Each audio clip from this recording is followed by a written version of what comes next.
All right, everyone. Travelers Championship Week is here. And for the first time, if you're in Connecticut, you can legally bet on the Travelers Championship. So adding a new wrinkle here to the tournament. I've got David Bearman. He's deputy editor of sports betting over at ESPN and ESPN.com. David, welcome to the podcast. Thanks, Jared. Thanks for having me. And, I actually hadn't thought about that. Maybe it's because it's not the first time I've gone to the event while betting. But like you said, it's the first time you can legally bet and go to the course. And I remember the first time DFS became really, really popular. And, we'd all been doing it. But if you're gone to an event and be like, that guy makes a birdie, I might win money. And that was just DFS. Now you can bet on anything. So it's great. Yeah, I know. Sit on the hill at 15 and live bet these guys. It adds a little extra fun there. It is. It's great. And I remember probably like 4 or 5 years ago during the massive daily wager craze, not daily wager, the DraftKings and DFS craze when commercials were everywhere. I bumped into Jay Crawford, who former SportsCenter anchor, and he was there with his wife, and I know him from work, and we were talking, and I was looking at my app and watching the standings. And he looks at me and he goes, "We're sitting on 15." And he goes, "Can you explain to me this daily fantasy crap? What exactly is it?" So we were walking the rest of the way, and we get to 18, and I'm like, "Look." It was a Sunday. I said, even though the tournament's over, so-and-so won. I don't know if it was Kenny Perry or might have been Bubba again, whoever it was. But they're all playing, and if that guy hits a putt and that guy doesn't, someone's going to win $1 million.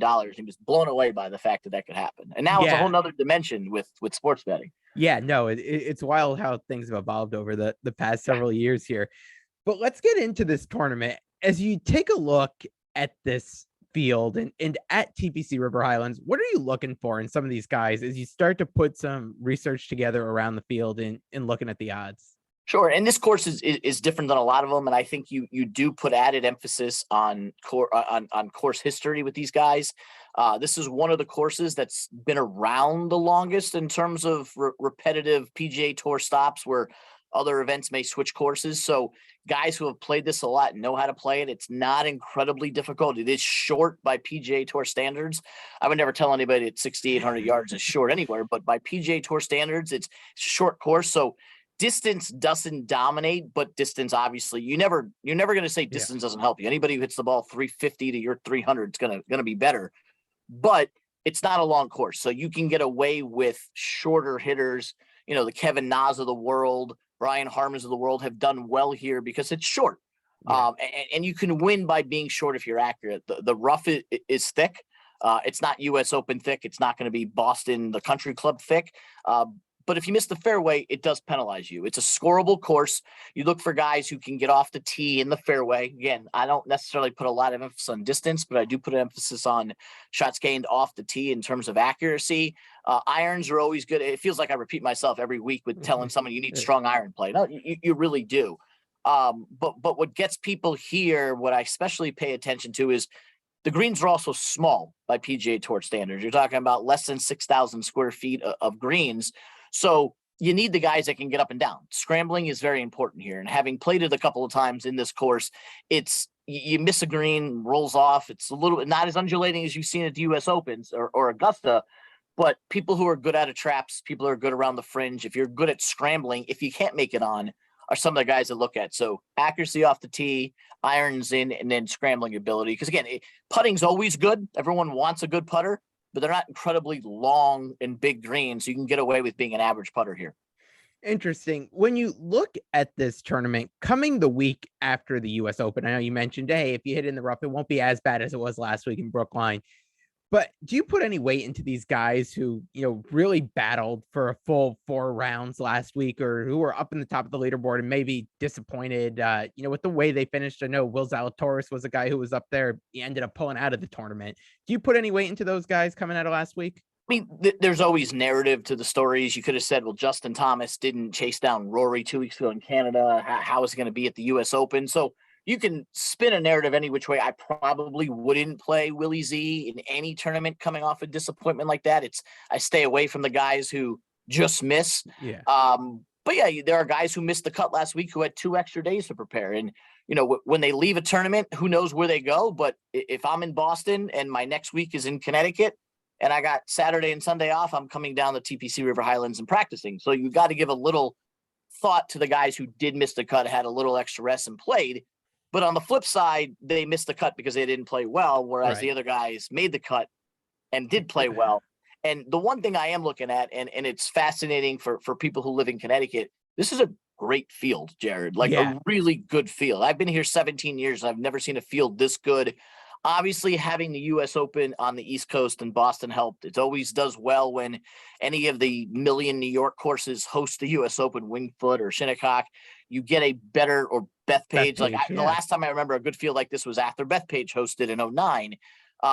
When the U.S. Opens in Pebble Beach, guys aren't flying cross country for this event, so you get a good field with the added. I'm sure Jay Manahan probably kicked a few people and said, "Hey, you got to go play. We got to go stop this live nonsense." So go play, but you're getting a pretty darn good field for this week, and it's gonna be exciting to see some of the best golfers in the world play this course. Yeah, and you mentioned the field, so let's jump right into who we've got coming this year. When you're looking at that top tier of guys, I mean, you got the number one guy in the world in Scotty Scheffler. You got Rory, you got JT, you got Cantley, you got Xander Schauffele. Who do you like out of this top tier coming here to Travelers this week? I wrote about this very question in tomorrow's piece that'll be out on ESPN Chalk. You could make an argument for almost every one of those guys. Yeah. You obviously see Rory, who's off back-to-back top fives and is arguably, with all due respect to Matt Fitzpatrick, the hottest golfer on the planet. I mean, all Rory's done over the last couple of weeks is finish in the top 5 or top 10 in every event. He won in Canada. So you can make a case for him. Scheffler came close to winning his second major of the season and seems to be in every single event. Patrick Cantley shot a 60 here as an amateur about 11 years ago, and Jordan Spieth won here in 2017, pulling out from the bunker. So you can make a case for all of them, but to me, the way Justin Thomas is currently playing, I'm not talking about his overall game that he played last year or the year before. The way Justin Thomas is playing right now, there is no better fit than TPC River Highlands for this upcoming week. So I really like JT here. He's playing well. Obviously, the T37 fade on Sunday at the US Open doesn't give you a ton of confidence, and he's never had more than one top 10 at this course. So if you talk about how he didn't play great last week and hasn't played this course that well, you'd be like, well, why am I taking him? As we talked about, the course favors position off the tee, scrambling around the greens, ability to score birdies, and success on par fours. That's what this, if you go back and look at the last 20 years of this course, that's what wins here. Well, Thomas is third on tour in shots gained overall, third tee to green, 14th off the tee, third in sand saves, and sixth in scrambling. He legitimately checks every single box, like a lot of these guys do. 2 weeks removed from almost beating Rory in Canada, and a month removed from winning the PGA Championship. So I like him. I think he's going to do well. I mean, it's a coin flip whether you take Roy or Thomas. To me, Rory's 9 or 10 to 1. JT is 12 to 1. You're getting a little bit better odds. With Rory, I want to see him come out of the gates with maybe a 38 on the front 9 and then jump on and play him live. But JT is someone I'm playing here at 12 to 1 to win and plus 165 to 170 for a top 10. Hey, if you get a repeat down the stretch here at TPC River Highlands with JT and Rory going at it like you saw in Canada a couple weeks ago, I think everyone would sign up for that. Yeah, I'm going to be playing Rory. Yeah. At the odds he currently is, I think the better play is to play him for a top 10 finish, which has basically been automatic the last 2 months of the year. I mean, you're talking about a guy that closed with a 64 at the Masters. He won in Canada, 2 top 5s, an 8th place finish. He has 6 consecutive top 20s. You can get plus 135 on him for the top 10. So I'll be playing that as well. I think when you look at this field, to show the depth of it is when you look at those guys like just outside that top 20 tier there, where you look at guys like Sung J M and Joaquin Niemann, Harold Varner third, Mito Pereira, Tommy Fleetwood, Tony Finau, and if we want to mention Brooks Koepka, maybe making his last PGA Tour start. Who do you like when you look outside of those, initial top 20 players that are going to be here? Yeah, there are 2 guys that I'll be playing. One I mentioned a few minutes ago, and Brian Harman. The guy's 40 to 1 to win, playing him at 2 to 1 to finish in the top 20. He had a rough weekend. He was in contention Thursday and Friday at the US Open, and then he had a rough weekend going 75, 76. But I'm not going to let that dissuade the fact that he's had 3 top 10s at TPC River Highlands in the last 4 years. The only non-top 10 was the COVID fanless 2020 event when nobody was there. So he plays this course very well. We hit on the fact that it's not long. That plays into Harman's advantage.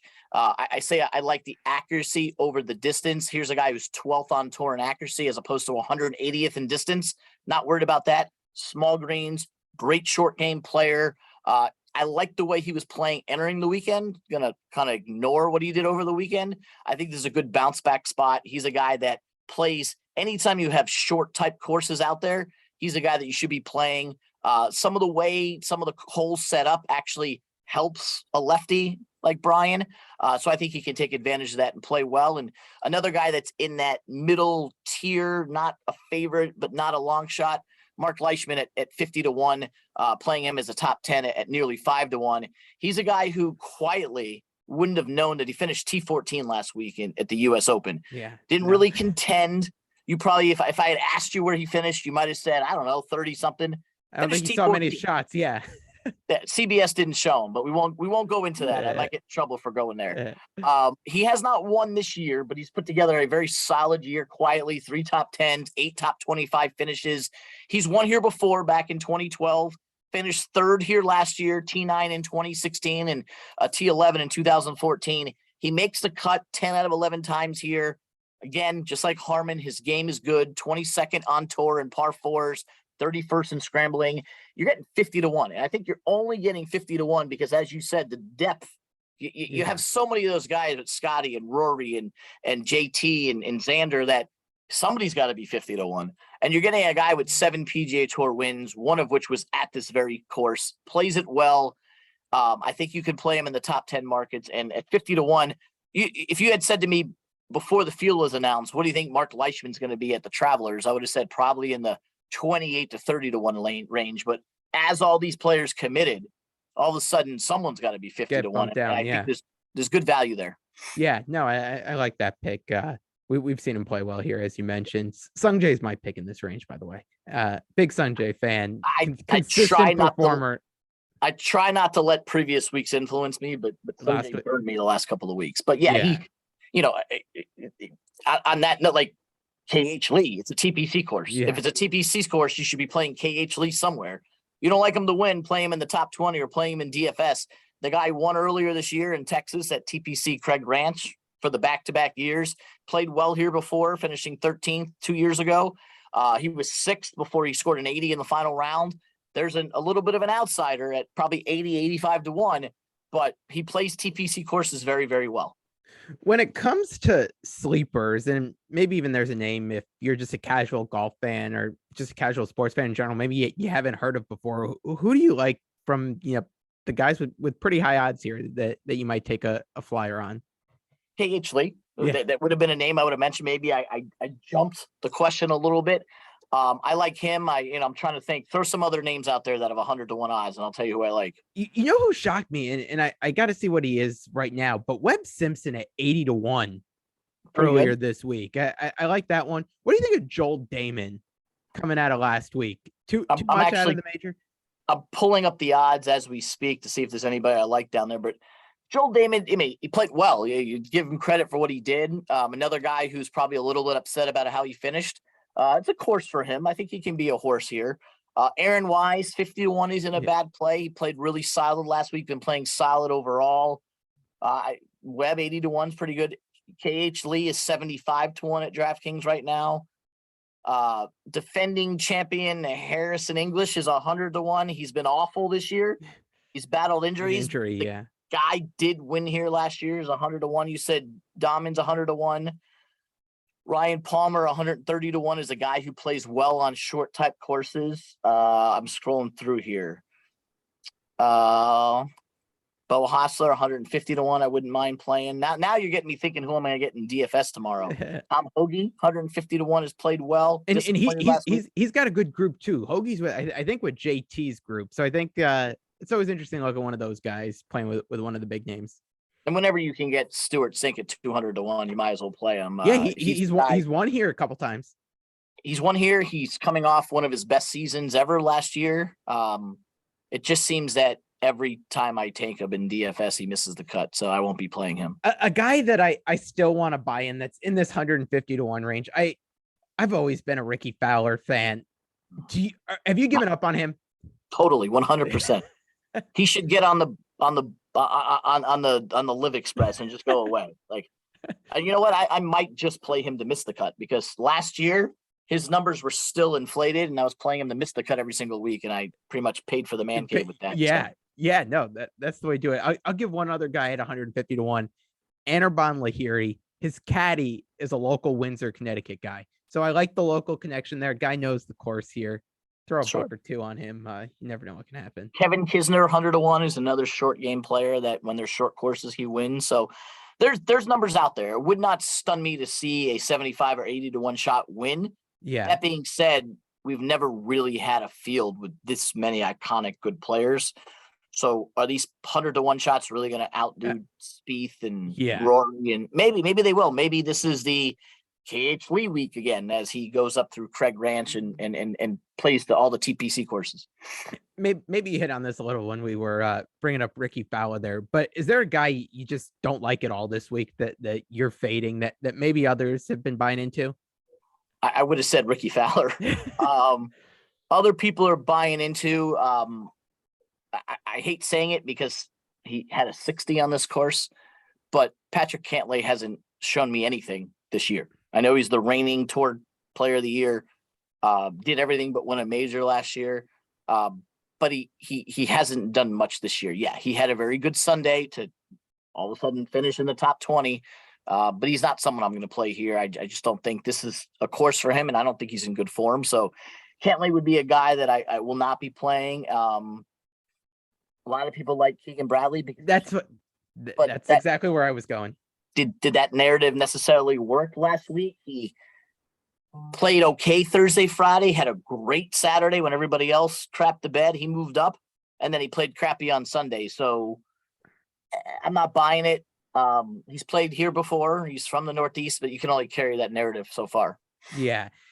In terms of some of the guys we've seen, some of these newer guys on tour who have made a bit of a mark this year, and a guy that caught my interest right away at 50 to 1, he's down to 35 to 1 now, is Mito Pereira. What are your thoughts on him in his game right now? I like Mito, and what really impressed me about him is how he bounced back right after blowing the PGA Championship.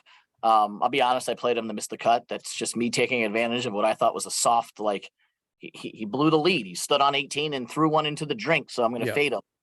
He made the cut. He's played well. I thought he would do better at the U.S. Open, but this is a course that plays to what he can do. He's accurate off the tee. He has great irons, good short game. It would not surprise me. I've considered using him in a couple of DFS lineups and maybe sprinkling a top 10 on him, but it would not surprise me to see him do well here. As I look at the list, I'll throw out two more names here, guys who always interest me, and I think probably, and in the back of my head, think should be a little bit better than they tend to be, and that's Tony Finau and Tommy Fleetwood. Thoughts on either of those two? Outside of Ricky Fowler miscuts and fading Ricky, I've probably not one. He's probably Tony Finau top 10s the last couple of years is all the money that I've won, because I won't pick him to win. I'll pick him top 10s. I did not like what I saw last week at Finau. That kind of surprised me. I don't play him often, other than top 10s and 20s. And, this is a course that Tony can dominate if he's hitting the ball straight. Depends on which Tony shows up. He's not someone I can ever figure out. All right. Interesting there. What was the other one you mentioned? I mentioned Tommy Fleetwood. Still looking for that U.S. win. Yeah. Guy that dominates overseas. Tommy Fleetwood is on my list of disappointing players. He's someone that I thought would win a big one by now, whether it's a major or a playoff event or a WGC. It's a course that he can play well on. I can't figure that guy out either. He probably get a nice top 25 and miss out on that. But so, all right. Now, as we're looking through these, I am going to throw this just as a fun one out here. If I gave you Rory, Scotty, JT, and Spieth, and you had to pick one to miss the cut, who are you picking this week? Rory, Scotty, JT, or Spieth? I would pick Spieth to miss the cut. Right. Of the four, he played the worst/least good last week. Of the four, Spieth is the least confident when it comes to off the tee, And as we mentioned off the top, if you miss fairways here, you're screwed. He'll miss more fairways than the other guys. Spieth, I am playing him. I have him in the column as a top 10 at plus 225. He plays well here, hold out from the bunker. He's very creative. There are times I've played the course where I wish I had his type of short game.